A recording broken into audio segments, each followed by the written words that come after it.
अभी जो घटना हुई है वो बहुत हृदय विदारक है और पीड़ादायक है, मगर अफसोस की बात है कि जिनके ऊपर इसकी जिम्मेदारी होनी चाहिए थी उनकी आंखों में एक आंसू तो छोड़िए, उनके माथे पर शिकन भी नजर नहीं आई। श्रीमान जी से विनम्र अनुरोध है कि इस प्रकार के बड़े बड़े यूपीएससी के कोचिंग संस्थान जो विद्यार्थियों का जीवन दांव पर लगाकर अवैध जगहों पर कक्षाओं को संचालित कर रहे हैं, इन पर कड़ी कार्रवाई की जाए। ये 26 जून का है, इसके बावजूद सरकार के कान पर जू नहीं रेंगती है। और जो कहते थे कि नई राजनीति लाएंगे, वो नई राजनीति कितनी खतरनाक साबित हो रही है। आज तक वो ऑथेंटिक डाटा नहीं दे पाए कि सीवर्स की, स्लज की सफाई के लिए उन्होंने क्या काम किया है जिसकी वजह से इस प्रकार की घटनाएं ना हो। नमस्कार, मैं अंजलि मिश्रा, स्वागत है आप सभी का द न्यूज में। दिल्ली के ओल्ड राजेंद्र नगर में जिस तरीके से कोचिंग सेंटर के बेसमेंट में पानी भर जाने के बाद 3 छात्रों की मौत हो गई, और अब आपको बता दें कि उत्तर प्रदेश की तर्ज पर अब दिल्ली में भी बुलडोजर की कार्रवाई देखने के लिए मिल रही है, क्योंकि कई सारे अवैध कोचिंग सेंटर जिन्होंने अतिक्रमण कर रखा है, जिन्होंने इस तरीके से बेसमेंट में कोचिंग सेंटर्स बना रखे हैं, क्लासेस जो है वहां पर चला रहे थे, उन सभी पर अब बुलडोजर की कार्रवाई बैक टू बैक देखने के लिए मिल रही है। यही नहीं, आपको जानकर हैरानी होगी कि नेहरू विहार में दृष्टि आईएएस कोचिंग काफी फेमस, आपने देखा होगा कि कोचिंग सेंटर रहा है, और इसके जो आप कह सकते हैं मेन व्यक्ति हैं वो भी काफी सारे सोशल मीडिया पर काफी एक्टिव रहते हैं, काफी पॉडकास्ट भी आपने उनको सुने होंगे। उसे भी अब एमसीडी ने सील कर दिया है। वो भी जो है बेसमेंट में क्लासेस चला रहे थे। वहीं दूसरी तरफ आपको बता दें कि जिस तरीके से राजेंद्र नगर में बेसमेंट में स्टूडेंट की मौत हुई, उस मामले को लेकर संसद में गरजते नजर आए सुधांशु त्रिवेदी, जमकर अरविंद केजरीवाल और संजय सिंह की क्लास लगाते हुए नजर आए। क्या कुछ है माजरा, विस्तार से समझेंगे। सबसे पहले बात कर लेते हैं कि बेसमेंट में जो क्लासेस चल रही थी, जिस तरीके से दृष्टि आईएएस कोचिंग को एमसीडी ने सील किया है और क्या कुछ देखने के लिए मिला है। तो दिल्ली के ओल्ड राजेंद्र नगर स्थित RAUSIAS कोचिंग सेंटर में हुए हादसे के बाद से दिल्ली पुलिस और दिल्ली नगर निगम लगातार एक्शन जारी है। एमसीडी ने नेहरू विहार स्थित कोचिंग सेंटर डिवीजन को भी सील कर दिया है। एमसीडी ने बताया कि सर्वे के दौरान नेहरू विहार स्थित टावर नंबर 1, 2 और 3 में संयुक्त बेसमेंट में कोचिंग चलती हुई पाई गई, जिसे सील कर दिया गया है। अपनी इस कार्रवाई के बारे में बताते हुए निगम ने कहा कि एमसीडी ने कोचिंग शिक्षणोद्देश्य के लिए बेसमेंट का इस्तेमाल करने के बिल्डिंग नियमों के उल्लंघन के लिए दृष्टि विजन आईएएस को भी सील कर दिया है। एमसीडी ने यह भी बताया कि फील्ड स्टाफ द्वारा किए गए सर्वे के दौरान जो है अधिभोग प्रमाण पत्र के उल्लंघन के टावर 1, 2 और 3 के संयुक्त बेसमेंट में कोचिंग चलती हुई पाई गई, जिसके बाद टीम ने कार्रवाई करते हुए कोचिंग सेंटर को भी सील कर दिया। बयान में यह कहा गया कि ये कोचिंग सेंटर नियमों का उल्लंघन कर बेसमेंट में संचालित हो रहे थे और उन्हें मौके पर ही सील कर दिया गया तथा नोटिस चिपका दिया गया। उन्होंने बताया कि एमसीडी ने पिछले साल मुखर्जी नगर में एक संस्थान में भीषण आग लगने के बाद से ऐसे कोचिंग केंद्रों का सर्वेक्षण किया था, और इसी बीच सूत्रों के हवाले से बताया गया कि दिल्ली पुलिस नालों की गाद निकालने और राव आईएएस स्टडी सर्कल को जो है अनापत्ति प्रमाण पत्र जारी करने के बारे में एमसीडी अधिकारियों से पूछताछ कर सकती है, जहां बेसमेंट में पानी भर जाने के कारण 3 विद्यार्थियों की मौत हो गई। इस बेसमेंट का इस्तेमाल एक पुस्तकालय के तौर पर यानी लाइब्रेरी के तौर पर किया जा रहा था।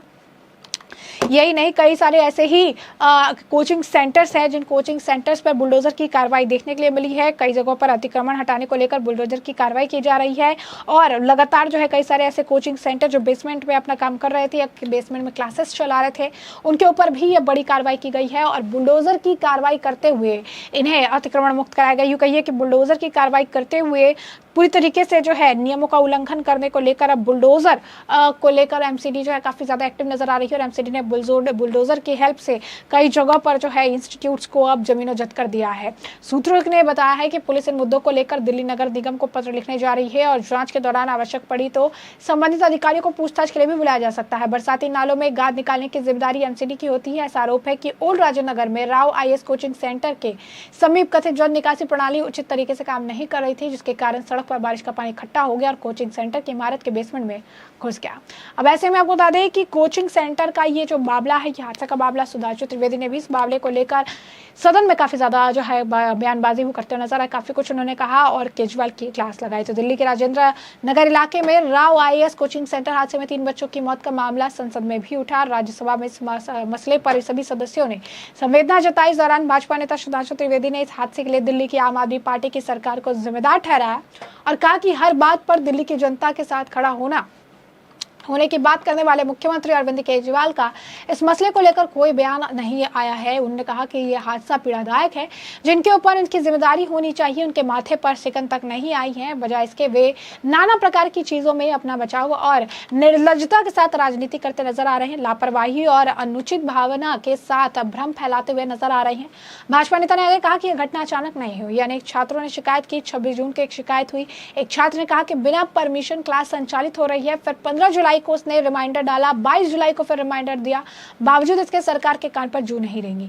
फायर डिपार्टमेंट एनओसी दे देता है, बेसमेंट को स्टोरेज बताया गया है, यह आपराधिक कृत्य है, जानबूझकर ऐसा किया गया। एमसीडी भी आपके पास है, सरकार भी आपके पास है, इसके बावजूद उनकी तरफ से सियासी बयान हो रही है। उन्होंने कहा जिनकी आंखों में आंसू रहने चाहिए थे उनके चेहरे पर शिकन तक नहीं है। छात्रों ने कंप्लेंट डाली, रिमाइंडर डाली गई, लेकिन सुनवाई नहीं हुई। सरकार के कान पर जू नहीं रहेंगी। नई राजनीति ये कितनी खतरनाक साबित हो रही है। दिल्ली की सरकार के इस विषय में कोई भी प्रभावी कार्रवाई नहीं कर रही। बेसमेंट में काम करने की परमिशन किस डिपार्टमेंट में दी, शिकायत हुई तो क्या कार्रवाई हुई, इस बारे में जानकारी मिलनी चाहिए। सुधांशु त्रिवेदी ने पूछा कि कितना खर्च सीएम आवास बनाने में हुआ, कितना खर्च शिविर की सफाई में हुआ, वक्फ बोर्ड को कितने पैसे दिए गए। बीजेपी नेता इस बयान पर आम आदमी पार्टी जो है वो काफी सारी बातें जो है कहती नजर आई। यही नहीं, सुधांशु त्रिवेदी ने आगे ये भी कहा कि नाले साफ करवाइए, कोचिंग संस्थान की सूची निकलवाइए, देखिए कि मानकों का पालन हो रहा है या नहीं। सरकार की तरफ से बयानबाजी होती है, जवाब नहीं मिलता। दिल्ली सरकार के जिस संवेदनशीलता की उम्मीद थी वो नहीं दिखी। जांच हो, जिम्मेदारी तय हो। दिल्ली जल बोर्ड के 74,000 करोड़ रुपए के घाटे पर उन्होंने भी कहा कि यह सर्वजित है।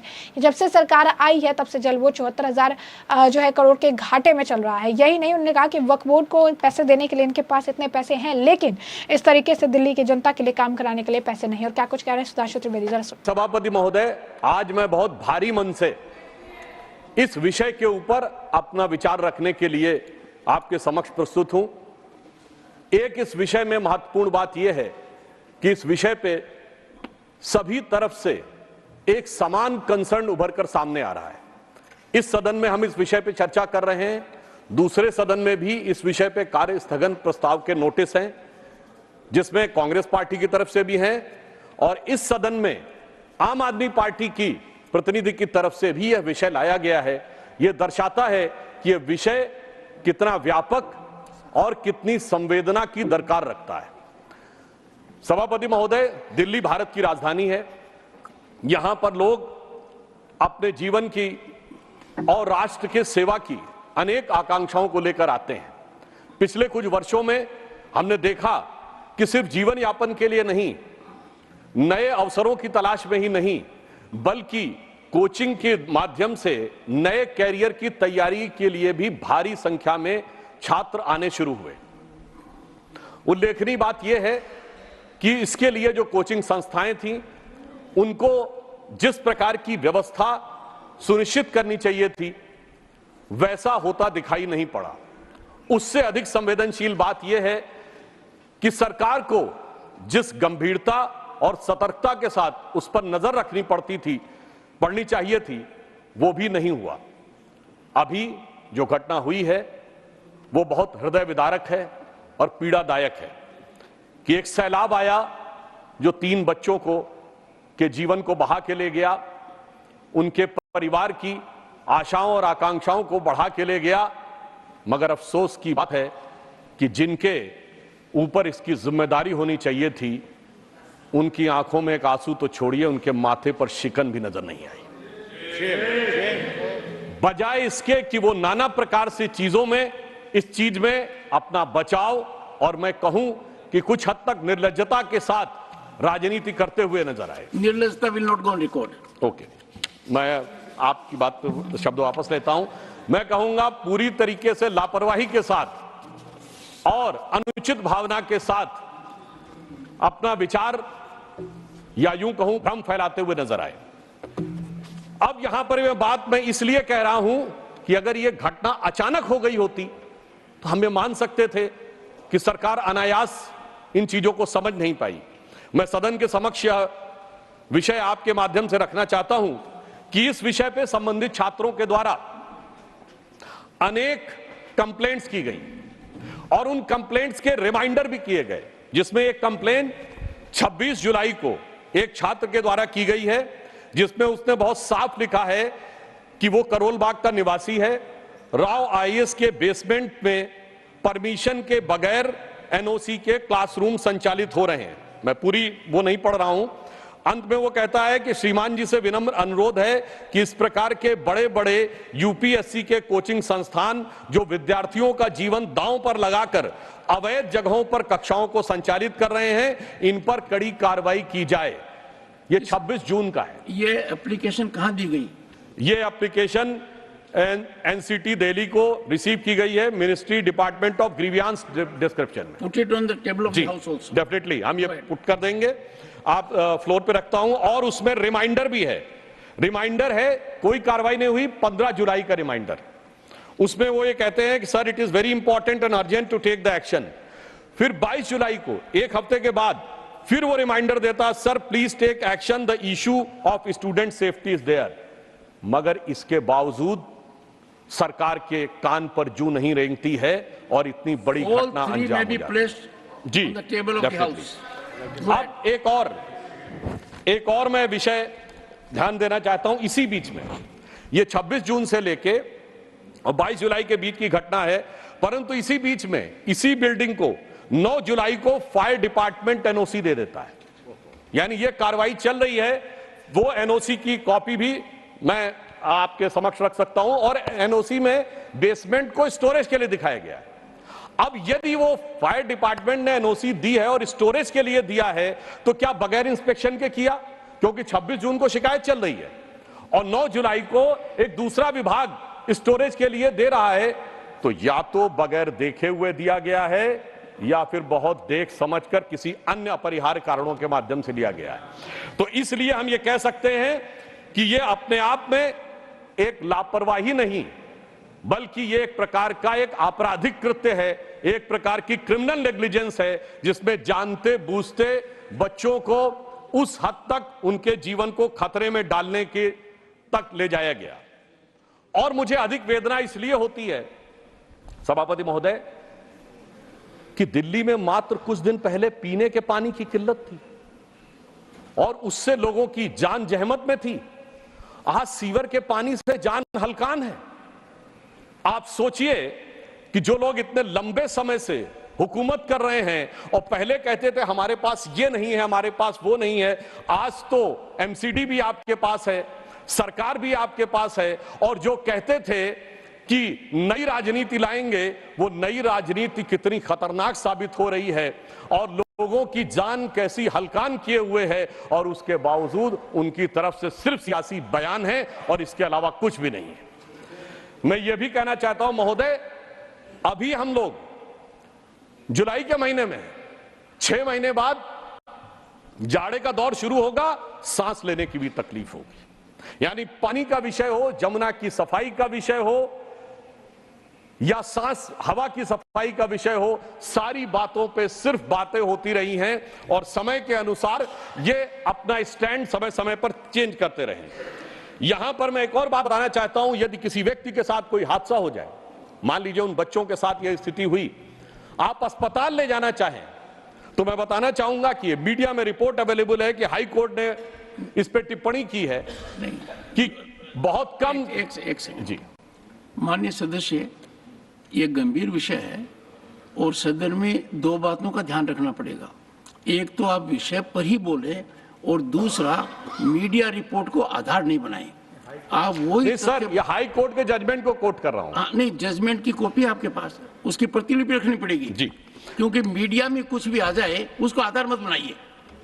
सर हाई कोर्ट ने इस बारे में बहुत असंतुष्टि व्यक्त की है पूरा कि जितनी हाई कोर्ट ने इस विषय को लेकर बहुत असंतुष्टि व्यक्त की है कि जितनी प्रकार की आबादी है उसकी तुलना में अस्पताल में सीटी स्कैन की मशीनें बहुत कम है। यह वेल नोन फैक्ट है, पब्लिक डोमेन। और इतना ही नहीं, मैं तो कांग्रेस के प्रदेश अध्यक्ष का बयान कोट करना चाहूंगा, जिसमें उन्होंने कहा था कि 32 अस्पतालों में से 68 ऐसे हैं जहां पर ऑपरेशन थिएटर काम ही नहीं कर रहा है। यह कांग्रेस के प्रदेश अध्यक्ष का बयान।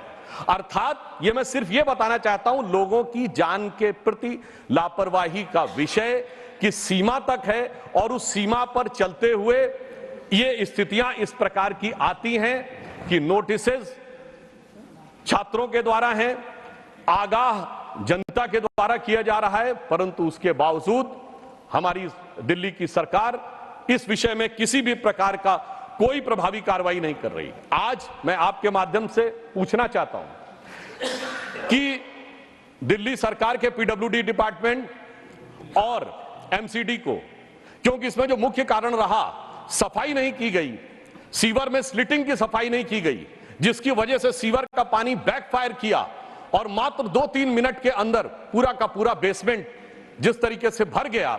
इसमें 2-3 पक्ष हैं। पहला, बेसमेंट पे काम करने की परमिशन किस डिपार्टमेंट ने दी? दूसरा, यदि वो परमिशन दी गई, क्या उसके बाद कोई इंस्पेक्शन नहीं हुआ?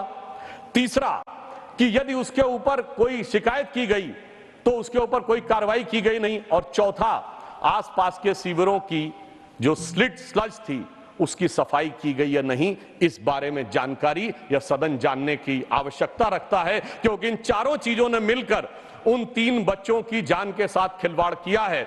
मगर अफसोस की बात यह है कि हमारी सरकार दिल्ली की जो इतना प्रचार करती है कि हमने ये किया, हमने वो किया, मगर आज तक वो ऑथेंटिक डाटा नहीं दे पाए कि सीवर्स की, स्लज की सफाई के लिए उन्होंने क्या काम किया है, जिसकी वजह से इस प्रकार की घटनाएं ना हो। जब से वो सरकार में आए हैं, ये एक वेल नोन फैक्ट है कि जल बोर्ड का घाटा 74,000 करोड़ रुपए हो गया है। यानी एक तरफ आपके संस्थान निरंतर घाटे में जाते चले जा रहे हैं, दूसरी तरफ उसमें भ्रष्टाचार के आरोप लगते चले जा रहे हैं, तीसरी तरफ शिकायतें आती चली जा रही हैं, और इसके बावजूद भी उनके ऊपर किसी प्रकार का कोई प्रभाव नजर नहीं आ रहा है। इसलिए यह आवश्यकता है कि सदन इस विषय के ऊपर बहुत गंभीरता से विचार करे। हम यह भी आपके संज्ञान में रखना चाहते हैं कि इन चीजों के ऊपर कोई कार्रवाई न करते हुए भी सरकार किन चीजों पर कार्रवाई कर रही है। हम ये बात पूछना चाहते हैं कि इस विषय के विभागीय मंत्री, मैं उनका नाम नहीं लेना चाहता, विभागीय मंत्री हो या सरकार की तरफ से हो, क्या उन्होंने किसी प्रकार का तथ्यात्मक आंकड़ा सरकार के द्वारा जनता के सामने रखा है? नहीं रखा है। उन्होंने आकर सिर्फ बयानबाजी की है। यह दर्शाता है कि उनका उद्देश्य वास्तविकता, क्योंकि वास्तविकता तो वो मेरे विचार से सभापति महोदय सामने रखने की स्थिति में ही नहीं है, और उन्होंने इस विषय पे कितना मद में व्यय किया है, मैं आपके माध्यम से पूछना चाहता हूं कि सीवर की सफाइयों को लेकर उन्होंने कितना व्यय किया है, जबकि यह बात लोगों की जानकारी में उपलब्ध है कि दूसरी चीजों पे बहुत व्यय किया है। एडवर्टीजमेंट के ऊपर 2012-13 में जब कांग्रेस की सरकार थी तो 13-14 करोड़ रुपए व्यय होता था, अब 568 करोड़ रुपए व्यय। मैं पूछना चाहता हूं कि बिल्डिंग्स के कंस्ट्रक्शन के ऊपर, जांच के ऊपर, सीवर के ऊपर कितना उन्होंने व्यय किया है 2021 में? नहीं सर, उसी पे बात कह रहा हूं। हम बिल्कुल जानना चाहते हैं, सरकार को ये, देश की जनता को जानने का हक है कि यदि 50 गुना अधिक खर्चा हुआ है प्रचार में, तो कितना गुना खर्चा हुआ है सीवर की सफाई में, कितना गुना खर्चा हुआ है इन चीजों के समस्या के निदान? एक सेकंड सुनिए। नहीं, nothing will go on record. Sanjay, nothing will go on record. मौत की तारीख and it is expressed. No, listen to me, one second. Nothing is going on record. Honorable member. जी. Honorable member. One second. Nothing will go on record. Please. सदन के नेताजी दोनों तरफ सुनिए। मैं सदस्यों से कहूंगा, ये अत्यंत गंभीर मुद्दा है। इस पर जब विज्ञापन की बात आई तो आप और हम सब रोज देखते हैं अखबार का पहला page coaching, second page coaching, third page coaching. इतना भारी खर्चा कहां से आता है? उस छात्र से आता है जो अपने सपने को साकार करना चाहता है। नंबर 2, मैं सदस्यों को से आग्रह करूंगा, इस पर सुझाव दीजिए।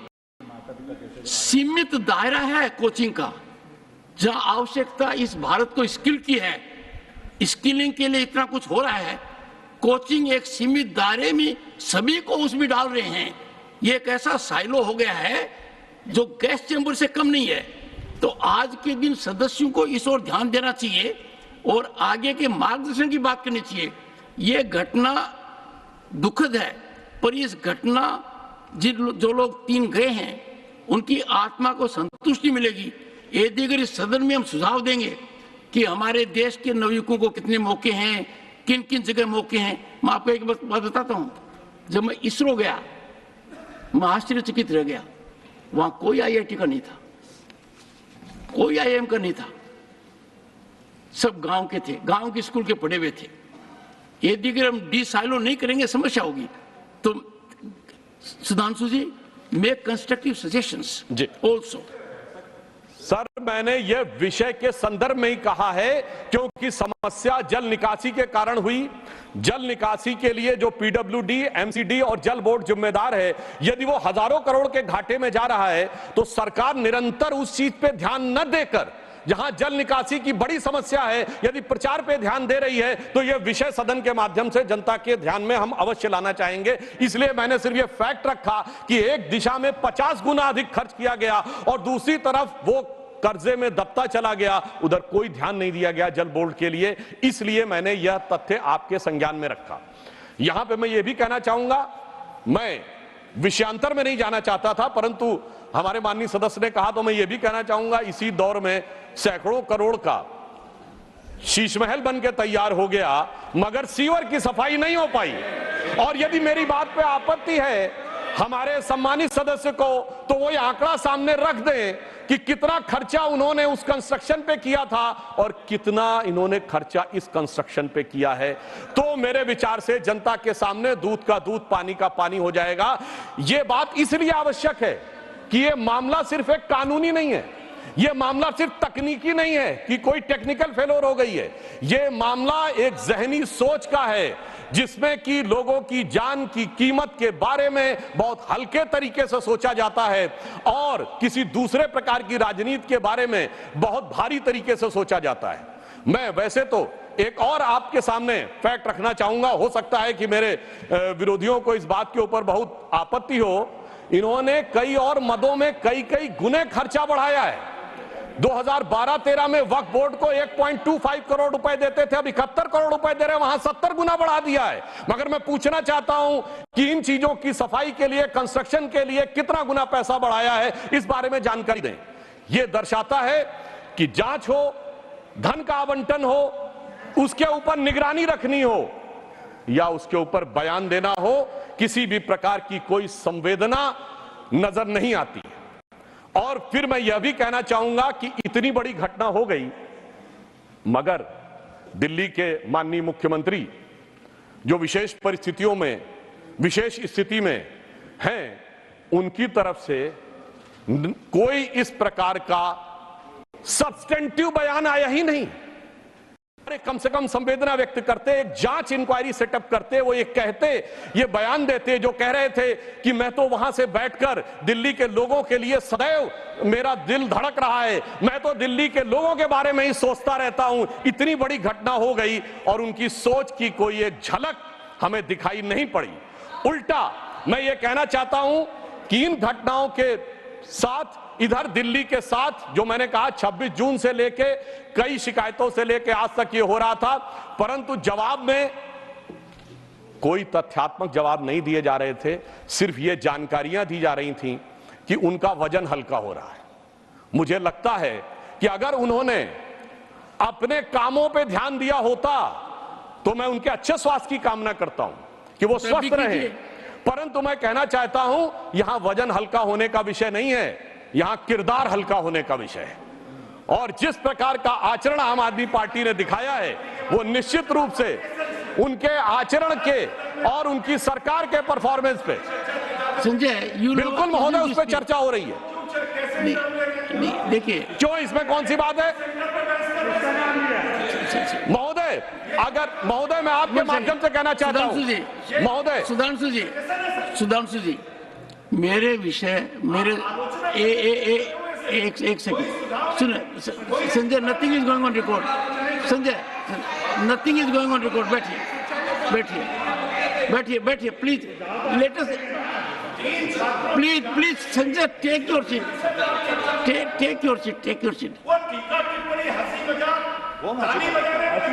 हाँ, देखिए, नहीं, nothing is going on record, please. Nothing Delhi का मजाक बना दिया है। नहीं नथिंग। हाँ महोदय, देखिए, मैं आपके माध्यम से और भी बात स्पष्ट करना चाहता हूं, यदि हमारे सम्मानित सदस्य को आपत्ति है। सरकार के मंत्री आते हैं, सरकार के विषय में बोलते हैं।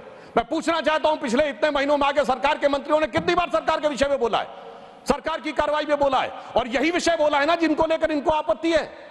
मैं आपके माध्यम से यह बात पूरे देश के सामने रखना चाहता हूं कि उनके मंत्री, सरकारी मंत्री आके, जिनका काम सरकार के कार्यों के बारे में टिप्पणी देना है, वो आकर वजन हल्का होने की बात करते थे। यदि यह बात मैंने आज याद दिला दी कि उन्होंने अपने कामों पे ध्यान दिया होता तो यह स्थिति नहीं होती।